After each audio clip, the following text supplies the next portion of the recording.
നമസ്കാരം, ഞാൻ ശാലിനി. പ്രധാന വാർത്തകൾ. വിലവർധന പ്രയോജനപ്പെടുത്താൻ റബ്ബർ ഉൽപാദനം വർദ്ധിപ്പിക്കണമെന്ന് റബ്ബർ ബോർഡ്. റീപ്ലാന്റേഷൻ ഹെക്ടറിന് 40,000 രൂപ ധനസഹായം നൽകുമെന്ന് rubber board deputy director Vasanthakesan. Manarcad ഐരേറ്റ് നടയിൽ റോഡ് ഇടിഞ്ഞു താഴുന്നു. റോഡിൽ വിള്ളൽ, ഇരുചക്രവാഹനങ്ങൾക്ക് ഭീഷണി. പള്ളിക്കത്തോട് പഞ്ചായത്ത് പടിക്കൽ CPMന്റെ ഉപരോധം. സ്ഥാപന ഉടമയിൽ നിന്നും കൈപ്പറ്റിയ പിഴത്തുകയിൽ അഴിമതി കാണിച്ചെന്ന് ആരോപണം. വാർത്തകൾ വിശദമായി. റബ്ബർ ഉൽപാദനം വർദ്ധിപ്പിക്കണമെന്ന് റബ്ബർ ബോർഡ്. നിലവിലുണ്ടായ വിലവർധന പ്രയോജനപ്പെടുത്താൻ ഇതാവശ്യമാണെന്ന് rubber board deputy director Vasanthakesan കോട്ടയത്ത് പറഞ്ഞു. റബ്ബർ ഉൽപാദനം വർദ്ധിപ്പിക്കാൻ പദ്ധതികൾ റബ്ബർ ബോർഡിനുണ്ടെന്ന് rubber board deputy director Vasanthakesan പറഞ്ഞു. ടാപ്പിംഗ് വർദ്ധിപ്പിച്ച് പരമാവധി റബ്ബർ ആഭ്യന്തര വിപണിയിൽ എത്തിക്കാനാണ് റബ്ബർ ബോർഡ് ശ്രമിക്കുന്നത്. റീപ്ലാന്റേഷന് ഹെക്ടറിന് 40,000 രൂപ ധനസഹായമായി നൽകും. UCR നടപ്പാക്കുമ്പോൾ പ്രകൃതിദത്ത റബ്ബർ മേഖലയാൽ ഉണ്ടാകുന്ന ആവശ്യങ്ങൾ പരിഹരിക്കുന്നതിനുള്ള ശ്രമങ്ങൾ തുടങ്ങിക്കഴിഞ്ഞുവെന്നും വസന്തകേശൻ വാർത്താ സമ്മേളനത്തിൽ പറഞ്ഞു. And I'd like to update some matters related to EUDR, European Union Deforestation Regulation, and the status of NR production the last 2 months or April and May, like that. മണ്ണിടിച്ചിൽ സാധ്യതയുള്ള പ്രദേശങ്ങളിൽ റബ്ബർ പ്ലാന്റ് ചെയ്യുവാൻ rubber board പ്രോത്സാഹിപ്പിക്കുന്നില്ലെന്നും അദ്ദേഹം പറഞ്ഞു.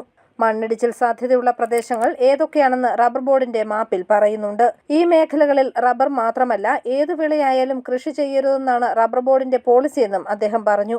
Rubber board നിബന്ധനകൾക്ക് അനുസരിച്ചുള്ളവർക്ക് rain guard subsidy ലഭ്യമാക്കുമെന്നും വസന്തകേശൻ കോട്ടയത്ത് പറഞ്ഞു. News bureau, Kottayam. മണർകാട് ഐരേറ്റ് നടയിൽ റോഡ് ഇടിഞ്ഞു താഴുന്നു. ഇതേ തുടർന്നുണ്ടായ വിള്ളൽ വലിയ അപകടമാണ് ഉയർത്തുന്നത്. ഇരുചക്ര വാഹന യാത്രക്കാർക്കാണ് ഏറെ ഭീഷണി. കോട്ടയം കുമളി ദേശീയപാത 183 മണർകാട് ഐരേറ്റുനടയിൽ റോഡ് ഇടിഞ്ഞു താഴ്ന്നു. പാടശേഖരങ്ങളുടെ നടുവിലാണ് മണർകാട് ഐരേറ്റുനടയിലെ ഈ റോഡ് സ്ഥിതി ചെയ്യുന്നത്. അതുകൊണ്ട് തന്നെ കനത്ത മഴയും വെള്ളപ്പൊക്കവും ഈ ഭാഗത്തെ റോഡിൽ എന്നും ബലക്ഷയമുണ്ടാക്കാറുണ്ട്. 2019 കനത്ത മഴയിൽ 30 മീറ്ററോളം ദൂരത്തിൽ റോഡിന്റെ മധ്യഭാഗം വരെ തകർന്നിരുന്നതിനെ തുടർന്ന് ദേശീയപാത അധികൃതർ കഴിഞ്ഞ വർഷമാണ് നവീകരണം നടത്തിയത്. റോഡ് ബലപ്പെടുത്താൻ പാടത്ത് ഫൗണ്ടേഷൻ ഇട്ട് ബെൽറ്റ് വാർത്ത് കൽക്കെട്ട് കെട്ടിയുയർത്തിയാണ് ദേശീയപാത അധികൃതർ നിർമ്മിച്ചത്. എന്നാൽ കഴിഞ്ഞിടെയുണ്ടായ കനത്ത മഴയ്ക്ക് പിന്നാലെ റോഡ് വീണ്ടും ഇരുന്നു. ഇതോടെ ബലക്ഷയം വീണ്ടും ഉണ്ടായി ടാറിങ്ങിന് വിള്ളലുണ്ടാകുകയായിരുന്നു. വാഹനങ്ങൾ നിരന്തരം സഞ്ചരിക്കുന്ന ദേശീയപാതയിലെ ഈ ബലക്ഷയം ഇതിനോടകം നിരവധി അപകടങ്ങൾക്കും കാരണമായിട്ടുണ്ട്. പിന്നെ മാത്രമല്ല ആ സൈഡൊക്കെ എങ്ങനെ കിടക്കുന്നോണ്ടേ വേറെ വണ്ടിയൊക്കെ വരുമ്പോൾ പെട്ടെന്ന് സ്ലോ ആകുന്ന ബുദ്ധിമുട്ടാണ്. പെട്ടെന്ന് ബ്രേക്കിങ് കാര്യങ്ങളൊക്കെ വരുന്നു. പെട്ടെന്ന് തന്നെ ഇങ്ങനെ പോകേണ്ട കാര്യമില്ല. ഇതിപ്പോ പണിത് റീസെന്റ് അല്ലേ പണിത് എത്ര നാളെ പണിതിട്ട്? കുറച്ച് നാളായതേ ഉള്ളൂ. സൈഡൊക്കെ കെട്ടിയതൊക്കെ കുറച്ച് നാളായതേ ഉള്ളൂ. ഏറ്റവും ബുദ്ധിമുട്ട് ടൂ വീലർ ഓടിക്കുന്ന ടൂ വീലർക്കാണ്. ഞാൻ കൂടുതൽ സമയത്തും ടൂ വീലറാണ്. ഇന്ന് മാത്രമാണ് ഇങ്ങനെ കാരണം വന്നത്. ഇരുചക്രവാഹന യാത്രക്കാർക്കാണ് ഭീഷണി. കഴിഞ്ഞിടെ റോഡ് ഇരുന്നുപോയതിനെ തുടർന്ന് ടാറിങ്ങിലുണ്ടായ കേറിയിറക്കങ്ങളിൽപ്പെട്ട് നിയന്ത്രണം വിട്ടുള്ള അപകടത്തിൽ മണർകാട് സ്വദേശിക്ക് പരിക്കേറ്റിരുന്നു. കുപ്പിക്കഴുത്ത് പോലെയുള്ള ഈ റോഡ് വേണ്ട വിധത്തിൽ ശാസ്ത്രീയമായി നവീകരിച്ചില്ലെന്ന ആക്ഷേപവും നാട്ടുകാർ ഉയർത്തുന്നുണ്ട്. വശങ്ങൾക്ക് വീതി കൂടിയതോടെ അനധികൃതമായി വലിയ വാഹനങ്ങളടക്കം സ്ഥിരമായി പാർക്ക് ചെയ്യുന്നതും ചെറുകടകളും പിന്നാലെ ഇവിടെ ആരംഭിച്ചിട്ടുണ്ട്.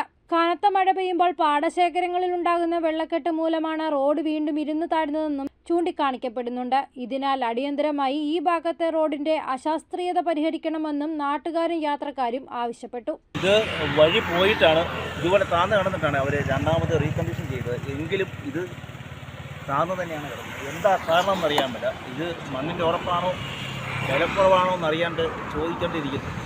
ഇത് 2 മാസം പോലും തികച്ചായിട്ടില്ല ഈ വഴിപ്പണി തീർന്നിട്ട്. ഇത് യാത്രക്കാർക്ക് വളരെയധികം അപകടം നിറയ്ക്കുന്നതാണ്. ടൂ വീലറുകാരാണ് ഏറ്റവും കൂടുതൽ നഷ്ടപ്പെടുന്നത്. കണ്ടോ, വണ്ടി വരുമ്പോൾ കാണാനറിയാം ആ ചെരിഞ്ഞാണ് വണ്ടി എവിടെ നിന്നും പാഞ്ഞു വരുന്നത്. ഇവിടെ അപകട മേഖല ആയിക്കൊണ്ടിരിക്കുകയാണ്. ഇതാണ് അരാജാട് പാടത്തെ നടക്കുന്ന സംഭവം. News bureau, Kottayam. പള്ളിക്കത്തോട് പഞ്ചായത്തിൽ സ്ഥാപന ഉടമയിൽ നിന്നും കൈപ്പറ്റിയ പിഴത്തുകയിൽ അഴിമതി കാണിച്ചെന്ന് ആരോപണം. CPMന്റെ നേതൃത്വത്തിൽ പഞ്ചായത്ത് ഓഫീസ് ഉപരോധിച്ചു. പള്ളിക്കത്തോട് പഞ്ചായത്തിൽ അഴിമതി എന്ന ആരോപണവുമായി CPM രംഗത്ത്. മാലിന്യം കത്തിച്ചതിന് സ്ഥാപന ഉടമയിൽ നിന്നും കൈപ്പറ്റിയ പിഴത്തുകയിൽ അഴിമതി കാട്ടിയെന്ന ആക്ഷേപവുമായി CPM രംഗത്തെത്തി. ആരോപണത്തിൽ പഞ്ചായത്തിനെതിരെ CPMന്റെ നേതൃത്വത്തിൽ ഉപരോധ സമരം സംഘടിപ്പിച്ചു. പഞ്ചായത്ത് ഓഫീസ് കവാടത്തിൽ നടന്ന ഉപരോധ സമരം CPM ഏരിയ കമ്മിറ്റി അംഗം CK വിജയകുമാർ ഉദ്ഘാടനം ചെയ്തു. പഞ്ചായത്തിന്റെ ചരിത്രത്തിൽ തന്നെ സമാനതകളില്ലാത്ത അഴിമതിയാണ് അരങ്ങേറുന്നതെന്ന് CK വിജയകുമാർ പറഞ്ഞു. 25,000 രൂപ ഒരാൾ വാങ്ങിച്ചിരിക്കുന്നു. ആര് വാങ്ങിച്ചിരിക്കുന്നു? സെക്രട്ടറി വാങ്ങിച്ചിരിക്കുന്നു. ഇവിടുത്തെ ഒരു പ്രധാനപ്പെട്ട വ്യവസായ സ്ഥാപനത്തിനോട് ഉടമയോട് 25,000 മാസി കർഷകർ വാങ്ങിച്ചു. അങ്ങനെ വാങ്ങിക്കാൻ വകുപ്പണയിൽ നിൽക്കട്ടെ. ആ പണം എവിടെ പോകുന്നു? ആ പണം ഇവിടെ കൊണ്ടുവന്ന് ഇവിടെ അടയ്ക്കേണ്ടതാണല്ലേ. ഇവിടെ സാധാരണക്കാരായ നികുതിദായകനായി ഇത് ഫ്രണ്ട് ഓഫീസിൽ വന്ന് അവിടെ കമ്പ്യൂട്ടർ സംവിധാനം കൊണ്ട് അവിടെ പണം കൊടുത്ത് കമ്പ്യൂട്ടർ ഓഫീസിൽ വാങ്ങിയിട്ട് പോകും. ടാക്സ് അങ്ങനെയാണ് അടയ്ക്കുന്നത്. എല്ലാ നികുതി അങ്ങനെ അവിടെ അടയ്ച്ചുകൊണ്ടിരിക്കുന്നത്. ഈ പണം മാത്രം സെക്രട്ടറി നേരിട്ട് വാങ്ങിച്ച് രസീത് കൊടുത്തിട്ട് ഇവിടെ ഇതിലേക്കൊന്നും കാണുന്നില്ല. Local secretary PG Raju, area committee അംഗം റോജിൻ, പഞ്ചായത്ത് മെമ്പർ ജിൻഡോ തുടങ്ങിയവർ പങ്കെടുത്തു. സമരത്തിൽ നിരവധി പേർ പങ്കെടുത്തു. News bureau, Ponkunnam. Sabarimala greenfield വിമാനത്താവളത്തിന്റെ സ്ഥലമേറ്റെടുപ്പ് വിജ്ഞാപനത്തിനൊപ്പം വിശദമായ പദ്ധതി രേഖയും സർക്കാർ പുറത്തിറക്കും. വിമാനത്താവളത്തിനായി സർക്കാർ കണ്ടെത്തിയ ചെറുവള്ളി എസ്റ്റേറ്റിലെയും സ്വകാര്യ ഭൂമിയിലെയും വസ്തു ഏറ്റെടുക്കുന്നതിനുള്ള വിജ്ഞാപനം റദ്ദാക്കിയതിനെ തുടർന്നാണ് പുതിയ വിജ്ഞാപനം പുറപ്പെടുവിക്കുന്നത്. ശബരി ഗ്രീൻഫീൽഡ് വിമാനത്താവളത്തിന്റെ സ്ഥലമേറ്റെടുപ്പ് വിജ്ഞാപനത്തിനൊപ്പം വിശദമായ പദ്ധതി രേഖ DPRും സംസ്ഥാന സർക്കാർ പുറത്തിറക്കും. പദ്ധതിയുടെ ലക്ഷ്യങ്ങൾ, സമയക്രമം, ബഡ്ജറ്റ്, ഉറവിടം എന്നിവയെല്ലാം തന്നെ വിശദമായ പദ്ധതി രേഖയിൽ ഉണ്ടാകും. 1 മാസത്തിനുള്ളിൽ പുതിയ വിജ്ഞാപനം ഇറക്കാനാണ് സർക്കാരിന്റെ തീരുമാനം. വിമാനത്താവളത്തിനായി മുൻപ് സർക്കാർ കണ്ടെത്തിയ ചെറുവള്ളി എസ്റ്റേറ്റിലെയും സ്വകാര്യ ഭൂമിയിലെയും 2570 ഏക്കർ വസ്തു ഏറ്റെടുക്കുന്നതിനുള്ള വിജ്ഞാപനം റദ്ദാക്കിയതിനെ തുടർന്ന് പുതിയ വിജ്ഞാപനം ഇറക്കുന്നത്. എന്നാൽ നടപടിക്രമങ്ങളിൽ വീഴ്ചയുണ്ടെന്നും വസ്തു ഏറ്റെടുക്കാൻ വിജ്ഞാപനത്തിനൊപ്പം വിമാനത്താവള പദ്ധതി സംബന്ധിച്ച് വിശദമായ പദ്ധതി രേഖ കൂടി ഉൾപ്പെടുത്തിയിട്ടില്ലെന്നും കോടതി ചൂണ്ടിക്കാട്ടിയിരുന്നു. ഇതിന്റെ അടിസ്ഥാനത്തിലാണ് പുതിയ വിജ്ഞാപനത്തിനൊപ്പം പദ്ധതി രേഖയും ഇറക്കുന്നത്. 2023 ജനുവരി 23 പുറത്തിറക്കിയ സ്ഥലമേറ്റെടുപ്പ് സംബന്ധിച്ച പ്രാഥമിക വിജ്ഞാപനത്തിന്റെ മണിമല, എരുമേലി തെക്ക് വില്ലേജുകളിൽ ഉൾപ്പെട്ട ചെറുവള്ളി എസ്റ്റേറ്റിലെയും സ്വകാര്യ ഭൂമികളിലെയും സർവേ നമ്പറുകളാണ് പ്രസിദ്ധീകരിച്ചത്. 3 വർഷം കൊണ്ട് വിമാനത്താവളം യാഥാർത്ഥ്യമാക്കുമെന്നായിരുന്നു പ്രതീക്ഷ. പ്രദേശം വിമാനത്താവളത്തിന് അനുയോജ്യമാണെന്ന് കേന്ദ്ര വനം പരിസ്ഥിതി മന്ത്രാലയവും റിപ്പോർട്ട് ചെയ്തിരുന്നു. News bureau, Ponkunnam.